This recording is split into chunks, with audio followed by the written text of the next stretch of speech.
Good morning and welcome to Flannel Hill Farm. You're probably just gonna see Kona and Bentley out here with me today because Big K took the other two for a solo walk with him. He's working on some training with Creed, so that's why you're only gonna see the two dogs, so don't get worried.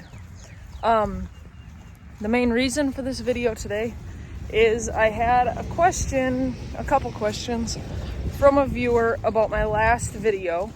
So I addressed them with that viewer, but I was going to address them in a video in case anybody else had those questions and y'all don't read the comments.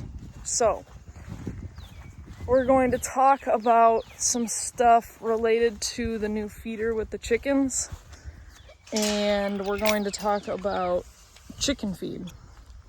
So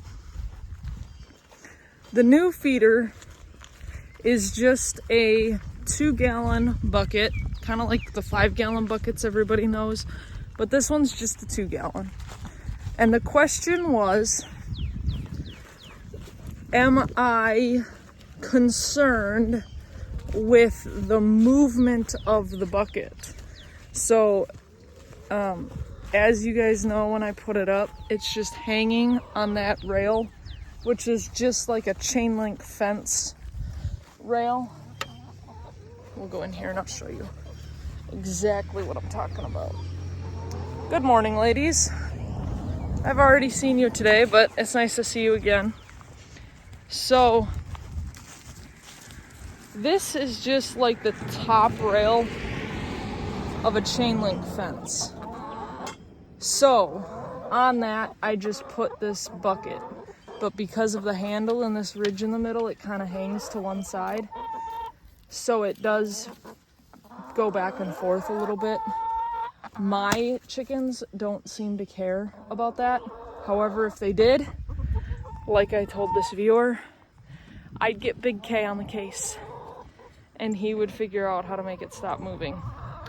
They love it. They've gone through about half of it in 3-ish days. So this is working out well. The other question that she had was, what about moisture in the feed? So what I said was you could get a lid for this bucket and just put a lid over it that would keep all the moisture out. Because of the way that these feed portals sit, they have a guard up top so rain doesn't generally get in there. Overnight, if you're worried about it, you can put those plugs in these holes that I was showing you. So those are a couple of the things I would do if I was worried about it. I'm not so worried about the moisture because I feed these girls fermented feed most of the time. So I'm soaking my feed anyways, and then they eat it. It's really good probiotic. It's got extra probiotics in it. It's got extra moisture in it, so they're getting moisture without actually drinking water. They're kind of getting moisture two ways. They're drinking water and they're getting it through their food. So it's easier on their digestive system. There's plenty of benefits to feeding your chickens fermented feed. So on that note, all I do, this feed that I am feeding my chickens, that I've been feeding them since the first bag. So when I get chicks, I feed them a medicated chick feed, chick grower, for the first bag. So I get a very small bag. It's like a 5-pound bag of medicated chick feed, and they go through that. And then they move on to my local MFA chick feed. From there, they move to layer or the meat bird grower. But all of that's just from the MFA, and I prefer, and the chickens seem to prefer, crumble. So all they're getting is my MFA chick or chicken crumble. That's it.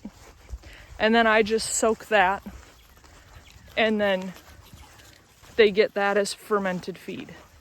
So for me, if it rains in their feed, it doesn't really matter because it's already been wet.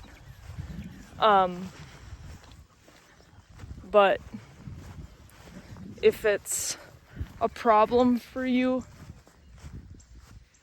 it's too moist or it starts to mold or something, you can always put a lid on it. Or you don't want to do fermented feed, that's possible too. Just put a lid on that bucket, put it inside your coop. But yeah, not really a problem for me. Look at my Velcro dog. Always within about 10 feet of me. Or knows where I am and stares at the building that I'm in. So that's what I know. Yeah. No big deal. If you got questions, you can comment or you can email us at flannelhillfarm@gmail.com.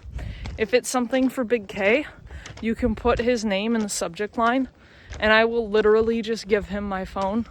I can't give him access to the email because he'll lose it. So I will just give him the phone and he will read it and respond to it. And then you get your answer. If it's something for me, just email it. So, yeah. Otherwise, you put it in the comments. I will get back to you as soon as I possibly can, which generally is pretty quick.